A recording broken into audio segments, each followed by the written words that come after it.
Halo pemirsa, kami akan menyajikan berbagai informasi yang menarik dan unik dari seluruh penjuru dunia yang sudah kami rangkum dalam program Kilas Mancanegara bersama saya Andi Rezaldi.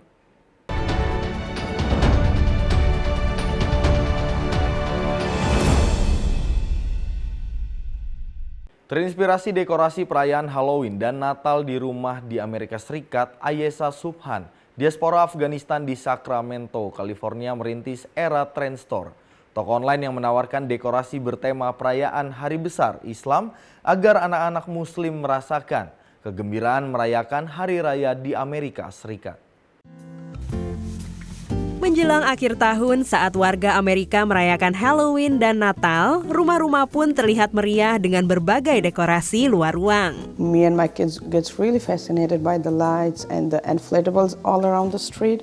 So we just keep walking all the winter season in the street every evening. Terinspirasi oleh dekorasi di sekitar rumahnya, diaspora Afghanistan di Sacramento, California, lantas merintis Era Trend Store. I named my business Era Trend Store as of my daughter named Erha. I took the era out of it, and then trend is like to set up a new trend in our Muslim community. Ibu dua anak yang juga hafiz Quran ini ingin mengembangkan tren balon dekorasi bernuansa Islam. Maka sejak tahun lalu, Ayesha mulai mewujudkan idenya dengan membuat berbagai dekorasi seperti bulan, awan, dan masjid. The reason I start this business is for my kids, because as I feel their excitement to have these inflatables or any lights decoration they like. I'm sure like there are other parents too who feel the same for their children, but unluckily they cannot do or celebrate as they want. Most of our Muslim community just want to keep their identity hidden and don't celebrate like the way it should be or they want to. Ide Ayesha ini sejalan dengan Ake Pangestuti, diaspora Indonesia di San Ramon, California. Ake ingin kedua anaknya yang lahir dan besar di Amerika memiliki pengalaman dan tradisi merayakan Ramadan serta Idul Fitri. Kita menghias rumah di dalam rumah selama Ramadan dengan ada doa-doa juga kita pasang, memberi pengalaman yang indah gitu ya untuk anak-anak kami di rumah. Menurut saya penting ya untuk saya dan keluarga untuk terus merayakan kebahagiaan sebagai Muslim di Amerika, terutama juga dengan dekor-dekorasi.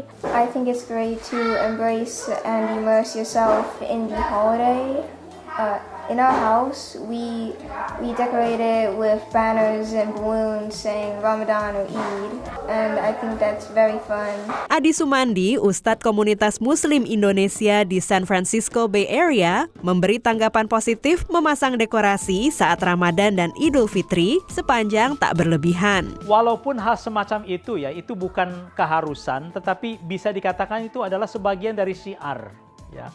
Sebagai tanda bahwa Ramadan di sini, apalagi untuk kalangan anak-anak misalkan. Ini anak-anak ini kan dunianya dunia main, dunia fun. Jadi kalau kita membuat dekorasi-dekorasi tertentu, ini Masya Allah banyak positifnya. Bala, Islam itu bukan doom and gloom ya, hanya serius saja kan, tidak. Hanya memang harus pada batas-batas tertentu. Sehingga dengan harga yang terjangkau, Ayesha ingin lebih banyak komunitas Muslim dapat merayakan hari-hari besar Islam dengan dekorasi yang sesuai. My message is for those parents who just got really overloaded with their everyday activities and just don't celebrate their religious holiday as it should be. So yeah, let's celebrate with our inflatables. Dari Sacramento, California, Dania Iman, Andri Tambunan, Nia Iman Santoso, VOA. Pameran Akbar Electronic Consumer Electronic Show awal Januari menjadi kesempatan banyak pengembang memperkenalkan produk terbaru dengan teknologi kecerdasan buatan terkait perawatan anak. Teknologi ini bisa membantu para ayah dan ibu meski tidak bisa sepenuhnya menggantikan peran langsung dari orang tua. Ella adalah kereta dorong bayi yang tak harus didorong. This is the Gluckskind Ella. It's the smartest stroller in the world. It is powered by AI with computer vision with sensors all around it to give it a 360 safety bubble. So it scans its environment and knows its environment so that parents can walk hands-free when it's not occupied. And when you stop, it will stop. Kevin Huang bersama istrinya Anne Hunger adalah dua penggagas Ella. Mereka mendirikan usaha rintisan Gluckskin, belajar dari pengalaman pribadi saat putri mereka lahir pada 2020. And it also works on downhill too. So it detects that it's rolling away, and after a certain period, it stops it completely. Tapi kedua pengembang Ella mengingatkan orang tua tak bisa sepenuhnya lepas tangan. Oftentimes we get parents kind of initial reaction like, can I put my child in there and send it to grandma's house? That's not what we're doing. So we always have the parent with the stroller while the child is inside. Fitur tambahan di luar kendali otonom adalah fitur untuk membantu bayi atau balita tidur pulas. I'm sure a lot of parents are very familiar with the situation that the kids sleep great in the stroller while they're walking around, but as soon as you roll into the house and that rocking and motion stops, they wake up even though they're still tired. So this is where our Rocker Baby feature comes in. You can turn it on via our companion app, and it just kind of continues that soothing rocking motion even though parents are not walking anymore. Banyak gagasan baru muncul pada awal pandemi, termasuk berbagai teknologi untuk membantu tugas manusia. Di antaranya adalah tugas orang tua membesarkan anak termasuk bayi dan balita. Chillax Care adalah salah satu perusahaan yang muncul pada saat pandemi dan didirikan pada 2020. Produk terbarunya adalah sebuah baby monitor atau perangkat pemantau bayi yang tak sekedar memantau bayi dengan kamera, tapi juga mencermati posisi hingga suhu tubuh bayi. The camera's looking for baby's different features, so head, neck, back, legs, and it determines if baby's in a proper sleeping position. If there is a compromising position the baby's sleeping in, mom and dad will get alerted through our Chillax Care app, and then they can come and make sure everything is okay with baby in the nursery. Smart Baby Monitor buatan Chillax Care bakal dijual awal 2023. Sementara kereta bayi pintar Gluckskin Ella baru dijual perdana pada pertengahan tahun. Dari Washington DC, Nova Purwadi dan tim VOA. Mendukung gerakan berkebaya di tanah air, diaspora Indonesia di beberapa kota di Amerika Serikat mengadakan acara seperti Jalan Cantik Berkebaya di Washington DC yang diikuti sekitar 200 peserta. Acara ini diharapkan akan mendorong UNESCO menerima kebaya sebagai warisan budaya tak benda Indonesia.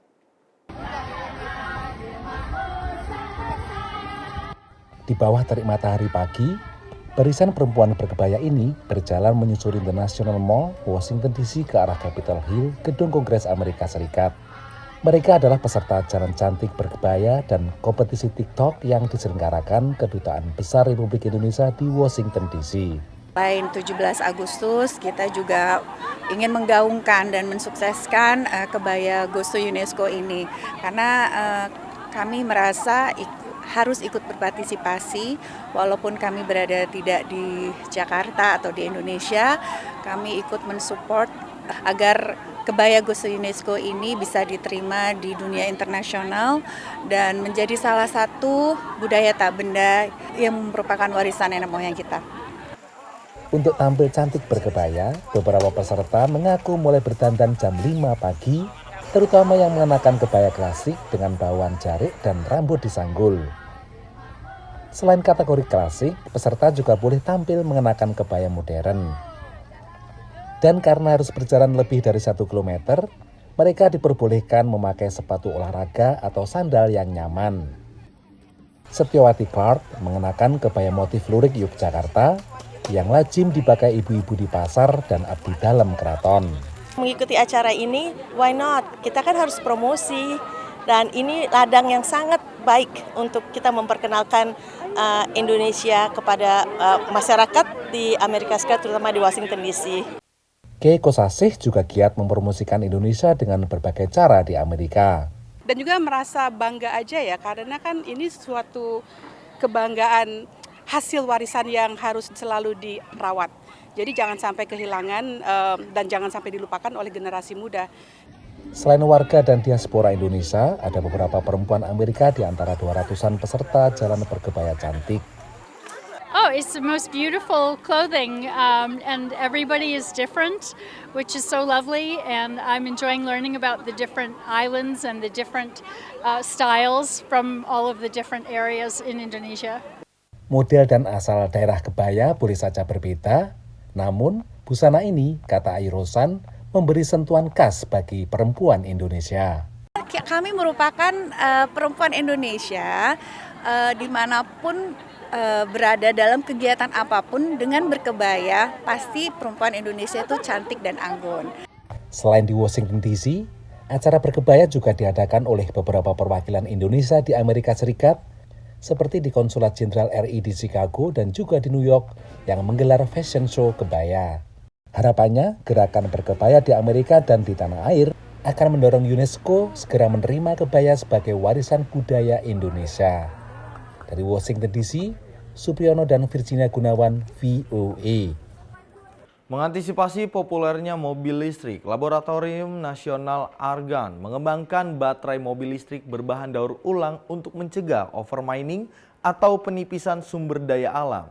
Nantinya daur ulang baterai bisa menekan ongkos produksi sehingga harga semakin terjangkau konsumen. A lot of the chemistries that you're going to see in cars are partly or completely developed by Department of Energy, and a big portion of that happens at Argonne National Lab as well. Sebagian komponen sistem baterai lithium-ion pada sejumlah mobil listrik dan SUV crossover produksi Amerika berasal dari sistem yang dikembangkan Don dan timnya di Laboratorium Nasional Argonne selama puluhan tahun. Ia tidak heran bahwa butuh waktu lama hingga teknologi mobil listrik bisa diterapkan. Fuel prices dictate how we go, consumer choice, consumer preferences. New technologies are competing with the electrics at the same time. Tapi kini di era mobil listrik muncul tantangan baru, termasuk meningkatnya permintaan akan baterai baru dan persaingan akses sumber daya yang diperlukan untuk membuatnya. These batteries that we're projected to need for all of this electric vehicle transportation is going to start to dig into that quantity of material that we have. And really we need to take care of the resources that we have. We don't want to waste them. Divisi Resell Center mengembangkan teknologi transportasi inovatif di Argonne. A center that's focused on improving the economics of battery recycling. Penggunaan kembali bahan baku mengurangi kebutuhan untuk menambang sumber daya seperti litium, grafit, kobalt, dan mangan dari alam. It's important that once we produce these from the ground once, we keep them in the battery circle. We don't have to dig up more. It can ultimately be cheaper to make battery raw materials from recycled content. Saat ini belum banyak baterai kendaraan listrik yang hampir habis masa pakainya, tapi itu akan segera berubah. Sales are increasing dramatically, and so starting around mid-2020s, around 2030, we're going to start seeing the term million tons of end-of-life batteries becoming available. Itu mengapa tim Resell Center Argonne berupaya membuat proses daur ulang baterai lebih efisien. When it comes to invention, the basic invention of the materials, we're way ahead. Amerika tertinggal dibanding Tiongkok dalam hal penjualan kendaraan berpenumpang bertenaga listrik yang punya lebih dari 400 merek kendaraan energi baru. Bagi Don, inovasi laboratoriumnya dalam teknologi transportasi menguntungkan perusahaan Amerika di tengah ketatnya persaingan industri otomotif dunia. Dari Chicago, Illinois, VOA.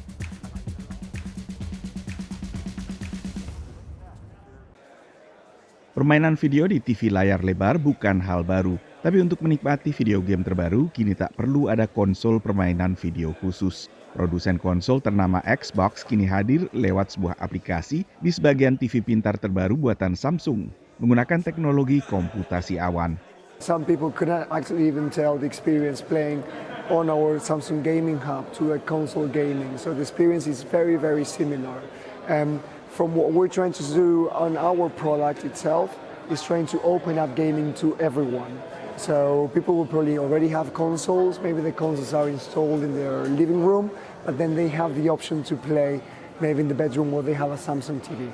Juga tersedia di pusat game TV pintar Samsung aplikasi permainan seperti Utomic, Nvidia GeForce Now, dan Stadia milik Google. Tak tertutup kemungkinan Samsung sendiri bakal meluncurkan aplikasi gaming sendiri. maybe, you never know. We're always talking to our partners. We're always innovative. We're coming in with a very innovative solution for our TV devices. And we're always open for new experiences and to bring people on board. So maybe that could be an option. Tak perlu konsol, hanya perlu sambungan internet minimal 20 MB per detik untuk menikmati game dengan resolusi definisi tinggi. Permainan video tanpa konsol menggunakan komputasi awan telah lama digadang menjadi masa depan industri video game. Apalagi industri ini telah mulai meniru langkah dan pergeseran tren yang dilakukan oleh industri pertelevisian, yaitu dengan mengandalkan biaya berlangganan bulanan. Tapi tetap saja para pemilik konsol belum tentu tertarik untuk beralih sepenuhnya ke komputasi awan. If this didn't have Xbox and, in the run up to this, that Xbox hasn't been available, you're sort of not going to pay attention. Xbox is what legitimizes this. The caveat to that is, from Microsoft's perspective, they're not leaving Xbox only on Samsung TVs. When they announced it was rolling out to Samsung TVs at E3, they were very open that it will be coming to other TV platforms in the future. Ditambah lagi keterbatasan teknis bagi yang tidak memiliki koneksi internet memadai. So streaming is just not yet at a level where it can be the absolute best that local hardware can offer. I don't know if it could ever do that because there's just always going to be some element of latency. So if you're someone who wants to play competitive shooters online, the little bit of lag you're going to get from streaming is going to be an absolute deal breaker for you, and it just won't be an option. Gaming Hub untuk sementara diluncurkan di TV pintar Samsung buatan 2022. Sebelum nantinya diperluas untuk TV keluaran tahun-tahun sebelumnya. Untuk memainkan permainan Xbox perlu biaya berlangganan terpisah ke Xbox Game Pass Ultimate. Dari Washington DC, Nova Purwadi dan tim VOA. Dunia maya dua dimensi tampak akan segera ditinggalkan seiring dengan munculnya dunia meta atau metaverse yang sering disebut sebagai pergeseran digital berikutnya. Di metaverse, para pengguna bisa bekerja, berbelanja, bermain game, atau bahkan menonton konser secara 3 dimensi. Apa itu metaverse?